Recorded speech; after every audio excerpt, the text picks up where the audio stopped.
How many wins have you had today? How many souls have you touched? Good afternoon, all of my friends out there. Welcome back to the How Many Wins podcast series. It is right around the 1st of November. Now, we taped these actually a couple days prior to the 1st, but we're getting into November. It's the holiday season coming upon us. First of all, we wish you and yours a very happy Thanksgiving as we're coming up on that time of year, and hopefully the air is cooling down a little bit. We're in Fresno, California. It doesn't cool down here yet, but it's coming. But we want to wish you a happy Thanksgiving. So first, that's second, and the second thing is, in a day or two, it's one of my favorite times in school, and that's Halloween. Oh. This is my good friend Dr. Alan Harris, part of the How Many Wins team. Do you do a big Halloween thing at your school? We do. We have a Halloween parade. You know, we line the kids. The kids come out, we play some good Halloween music, and they walk around the school. It's a big day on the Eagle campus. Oh yeah, man. So enjoy it at your school. Now, the high school is a little different when it comes to Halloween. 'Cause I never liked it really as a principal for Halloween. I don't mind Halloween in general, but as a principal, kids get edgy. You know, they want to come to Halloween, use Halloween to like make a statement. You know, so I was like, no, I don't want to have like a terrorist, and I don't want to have I don't want to have all this kind of crazy stuff. And I remember one day I was sitting in my office and I was looking out on the thing, and this kid walked across the campus, and it was all by himself. Kids were in class. And he was dressed as Satan. And I was sitting in my office just thinking, this is the perfect opportunity for me to reflect on Halloween at the high school. It's just, this job is hard enough without Satan just walking by, And so Halloween is not my favorite time. So but anyway, it's fun for kids, I guess, and so hopefully everybody has a safe and happy Halloween, and then a great Thanksgiving time. So we've been talking with you now for a few months, and we're really interested in your culture. We're culture builders, both of us. We said before, we've got some 50 years invested in schools, and really probably closer to 60 years invested in schools, more like 50 invested in just principal leadership at schools. And one of the things we both pride ourselves on is we're sort of culture builders. And so we've been talking about the How Many Wins experience, and how and the mindset that comes with creating a culture that builds on itself, and that prides itself on success and critical language. And we've been talking to you as the leader, those of you that are out there, whether you're the teacher leader, the bus driver leader, the coach leader, the principal leader, you lead others, and we've been talking to you as a leader. And one of the things that we've got to make sure that we make clear as we go forward is the leader is a facilitator of conversation. Because one of the things that makes the How Many Wins thing work is that we build momentum, we build consensus amongst our staff. And I've always found that one of the best ways to do that is to have continuous conversation with people. And so we're with Dr. Harris and I'm going to talk a little bit about building culture on staff. And so, but he's right now, I've been out of the schools for like 2 years, so he's a current principal right now. So I'm going to let him kind of share a little bit about his school with us, because he's literally in it right now, so it's kind of relevant. So with your team, Alan, as you started a school year now, and you're into those fall months, and those conversations go. And you talk to your staff, what is it that you guys think, like if you were to sit down with your staff and say, like, if we were really good, like if our school does the things that we want to do, what does that look like? What is it? If you get to your vision and you completed it, what would it be? What would your team look like? That's funny, because that's when I interviewed for this job back in 2016. They asked me, did I have any questions? That was actually my question. Was if this went well, if it was like Nirvana, like what would it look like? What would we see? What would we, So we really try to, on a regular basis, kind of come from that space. And I think for us, for this year, we've added a full-time art teacher. So we've added art. We've added like a gate extension component to the school, and we also have added a therapist and a processing and added social emotional learning as part of our curriculum. So what we're talking about right now is, so if it's June, what if it went really well, teachers would be telling me and the assistant principal what an asset having the Wonder space, which is a positive timeout space, and the therapist. Like, they'd be able to describe, here's how it's helped me. Right. Here's what's been good for the kids. Here's how we've been able to support the kids in the class. The other thing that we do is really work on what is our learning and how do the teams themselves talk and answer that question to themselves. And so they're right now talking about, they just finished their first trimester assessments and they got their maps.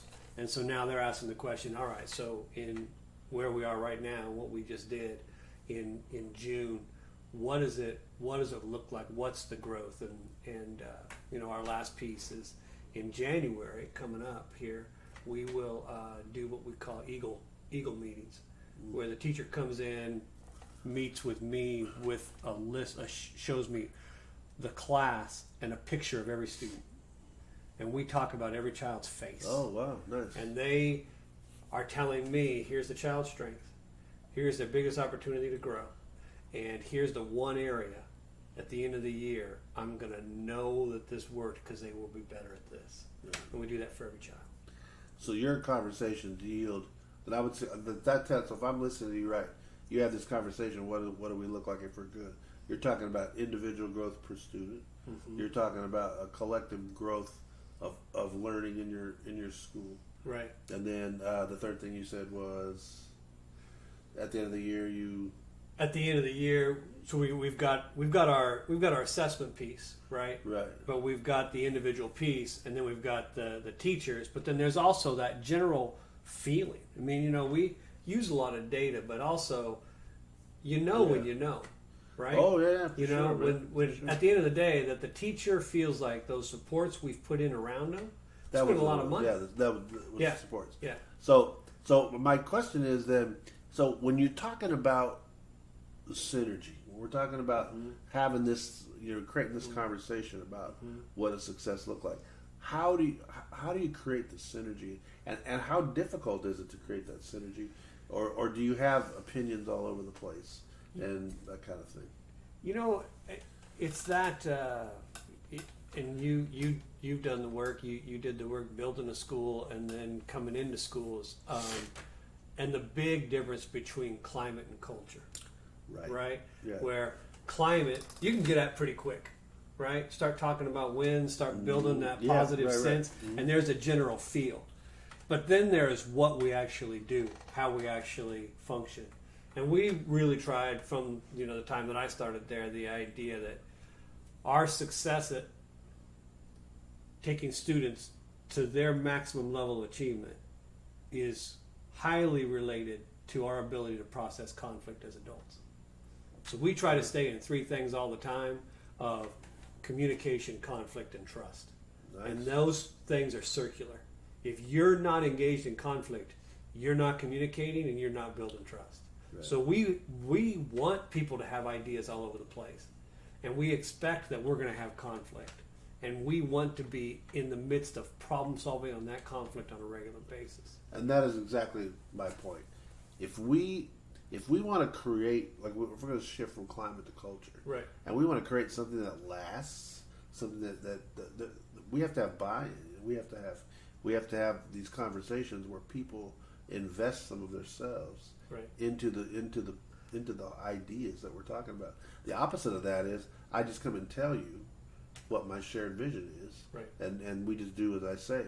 And a couple things are interesting about that, because I've been in that situation fairly recently where I had a superintendent was like, "This is what I want. No, I don't want any deviation from the thing. I make all the decisions," and it doesn't work. And it was chaotic from the moment they started to recently. So that doesn't work, and people know it doesn't work. And so and I think hopefully we're beyond that although they exist in these small pockets. Hopefully as an organization we're beyond. I think that. what's challenging as the leader at a school is so often when you come in, especially if the climate shifts pretty quickly, the community so wants to anoint you to be that, and for them to abdicate their responsibility to be caretakers of a vision and just give it to us.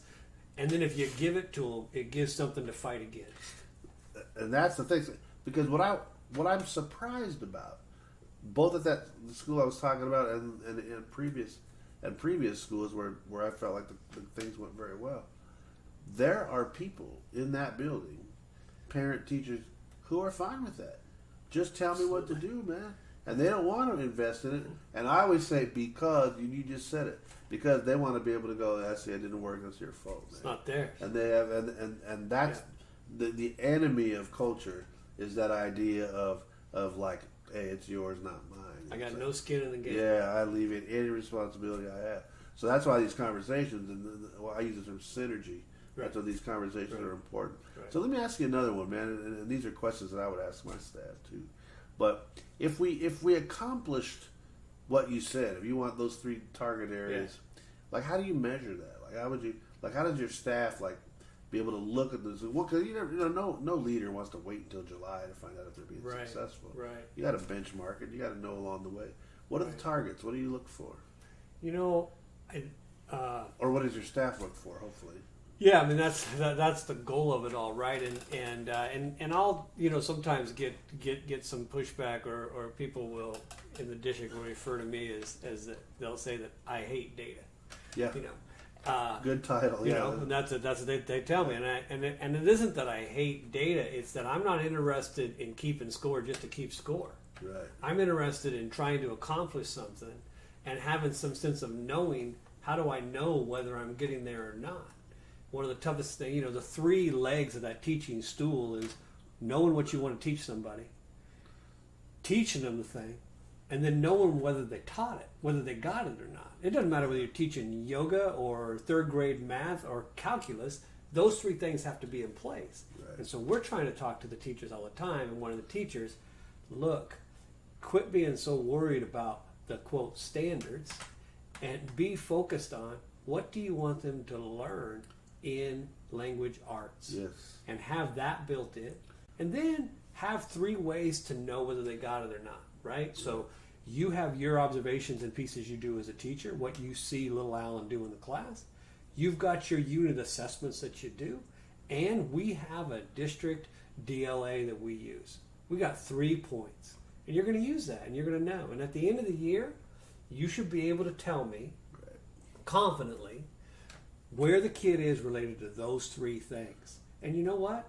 That state test will come in and it'll validate or invalidate that. And we don't exactly care. right. Because we don't care in the sense that what we know is that if we do this really well and our kids are learning at a good capacity, you can drop any well-developed test in tomorrow and 70% of our kids will be somewhere around proficient or advanced, somewhere around it. That's where we want to get to. We're not quite there yet, but part of that is we came into a school that my first year just implemented a language arts curriculum. Second year, just implemented a math curriculum. You're learning what you're teaching. And as you build that and do that and know and become more confident in that, I want the teachers to know for themselves. What I want is for them to be able to say to me, here's what I know they know, and here's why I know they know it. Right. When you can teach from that place, now the kids are learning. And we also, you add this.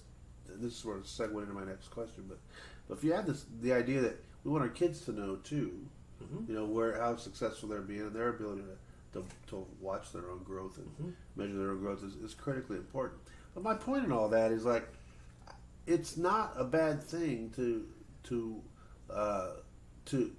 be motivated by results. Exactly. I talked about this one of the months in a podcast where I said I went to this school and I did a paradigm shift, and I talked about one of the things was we can be better than we are today, and another one was the behavior of the students is motivated by the behavior of the adults.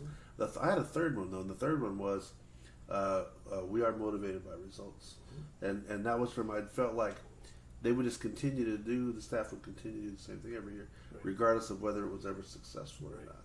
So if you're going to grow, you have to grow from a place. And so there has to be some measurement or some way to say, this is where we are and let's try to get to here. And I don't know how you do that without creating some targets and some measurements. Yeah, you got to have some way, no matter what it is, of knowing, the current status, right? And then implement something. and you got to have some way of knowing what change, positive or negative, did that particular intervention, teaching, or whatever we did. Right. How do we know whether it worked or not? Yeah, I think that's positive. And I think when teachers and schools start coming from that space, it's about learning, right? Instead of about my accountability report card. Absolutely. And now when you as an organization have that as your culture, well, then kids are going to learn that way. You bet. One of my big learnings this last year was we were looking at adding art and some other things, and we sent some teachers to go and visit some schools that were doing good stuff, right? And so we went and saw this STEAM school in Sacramento, Washington Elementary. Right. And the teachers came back from there, and they came back from the school in Santa Barbara, and they said this thing that, like, this light comes on, you know. And they go, here's the thing. The kids are all really excited about learning, but what was really interesting was the teachers were excited about planning. Right. And I went, well, Shazam, because around here our teachers are like hating the planning. Yeah, I say you got a planning day, and they go, oh, right? Right. Well, what makes sense if the teachers were actually excited about planning it? You think maybe the kids might be excited about learning That's it? absolutely true. But all that speaks to me is like when everybody's on the same page, and you get the students being excited, teachers being excited. That comes from there's obviously synergy in the organization. People are believing the same things and they're moving forward together. And that's what I like about the whole idea. Last question, we talked about the kids. Where are you? How do you keep your kids involved in this conversation? You know, we have slowly over the last couple of years we've built student voice into the elementary. One of the big wins of last school year of 17-18, we had a fourth grade teacher was doing a lesson on government, and she had 4 kids write a bill proposal to the principal that we at our school, if you were a kid trying to be your best Eagle self on a regular basis and you just worked to be good, there wasn't a lot of recognition for you. There wasn't really something for you to it was like, you know, if you made a lot of mistakes, there was incentive. And if you were kind of at the very top, there was incentive. But that kid who's just like day in, day out doing their best. And so they wrote this proposal, we need to do something, right? So I got the letter and I brought the kids in and I said, we set up a meeting with the 4 kids, assistant principal, and 3 other teachers to talk about what we were doing. I walk into that meeting, and here's this 4th grade kid, and this kid is holding court, man. I mean, he is just like, and the kid's idea is we're going to have a day that at the end of the day, all the kids, kindergarten through 6th grade, are all going to be out at the same time, playing all these different games, and they're going to be able to eat, you know, those big pickles you get at the fair. They want to have those, you know, and the teachers are clearly a little hesitant about, you're going to have kindergartners out there with 6th graders. And so the teacher's trying to gently, as teachers do, say, that's a really good idea, but if you thought about, and this kid, he just stops and he goes, no, you got to understand this.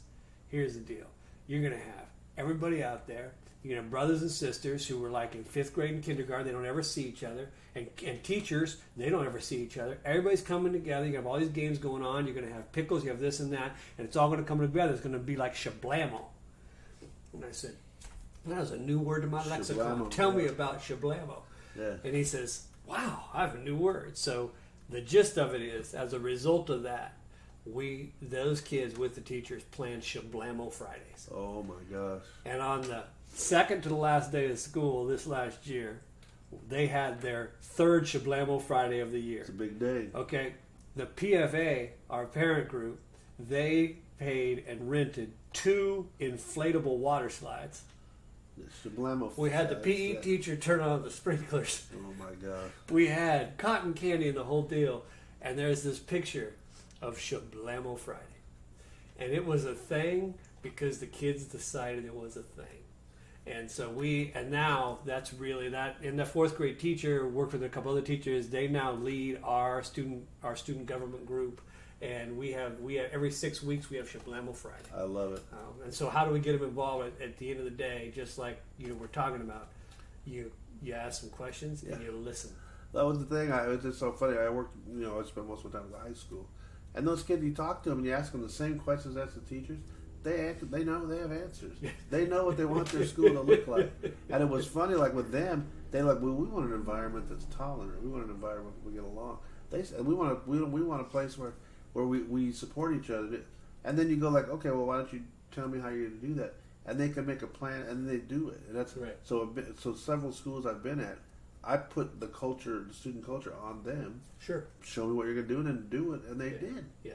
And it's like it's just by asking them questions, letting them be involved. Student voices. They create the plan. Yep. And that's sort of where we'll wrap it up a little bit here, because if you notice, today was about questioning, and I wouldn't normally just sit and interview Alan. We talk a lot back and forth, but today I did on purpose. I just sat and asked him questions, and those are questions that I would absolutely ask my staff as we start a school year and my students. And the purpose of the questioning is, I don't necessarily need to have the answers. I want the answers from my folks. And the way I do that is by not telling people what I want, but asking the questions that I want and get people having conversations, because I have found that they can come up with answers together better than I can do by myself. So I want to encourage that. So one of the things about leadership that I want to leave this with is, don't necessarily worry about the answers. Sometimes you got to worry about what questions that you ask. And when you ask the right questions, you get shablamo. Shablamo. And we're working on Absolutely. we're working on a shablamo. We want to have a shablamo school year and a shablamo Friday. As you found out, and I said the kids and the classified staff and everybody has an idea, so you got to ask everybody to be involved. And when you do that, man, you create those cultures where people are going to go home every night, look themselves in the mirror, and ask themselves, how many wins have you had today? And when they do that, they're going to continue to come back, and we need them too, because the students in this country, they need you out there being the leader. So appreciate you being with us today. Come back next month. We'll talk again. Have a good day. See ya.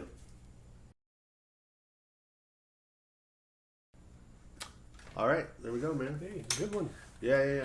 Reminded me of Doc Buchanan's quote, of people won't do diddly squat for your idea, but they'll walk through fire for their own. Yeah. But I don't know about you, but I always struggled with, well, what if I got teachers who got no ideas? It's like true, they do man. not want to jump in or do nothing. What's funny about that? 'Cause I found that to be true, but not only just in teaching, but like in life. Right. And just because I think this now, I find myself doing it. If you're around a bunch of people, and if you ever say like, "What do you want to do for dinner?" Nobody knows. So you know what I do though? I'll go, "Hey, you guys want to go to Tahoe Joe's for dinner?" Everybody got an answer now. Right. No, let's go here. No, let's go here. But 2 seconds ago, nobody knew. But as soon as I said something, they wanted to trash my idea, man. So there's some truth to that with teachers too. Yep. The fear about teachers. Here's the thing about leading teachers and culture in this conversation, because it's happened, and it's not. It's human nature. It's not a bad thing.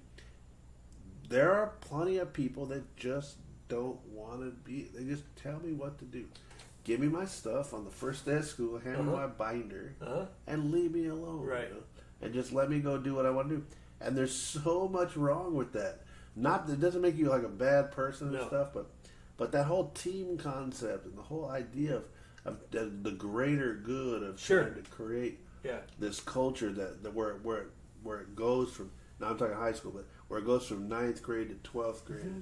Kids matriculate through a system that's united, and it destroys everything. And the growth of teachers working together, it ruins everything. So I just... Well, it's a little counter to the actual profession of actually working with other humans. It is, man. It's not like you're building widgets. I just want to work in isolation, and I want to go sit and have lunch, and I want to go home. And I just don't want to do it. But it's dangerous to the process of culture building. So one of the things, so I'm really careful just not to tell you. Like I remember doing a thing with my school in Wisconsin, and I asked all those questions, and I gave them some time to do it. And then at the end of it, I said, okay, well, fill me in and kind of fill out this. Each of you are going to make a report and tell me, we're going to make presentations. And when I gave them the sheet to make a report, I framed a couple of things. They're like, why didn't you give us this to start? We could have just filled this out. I'm like, exactly.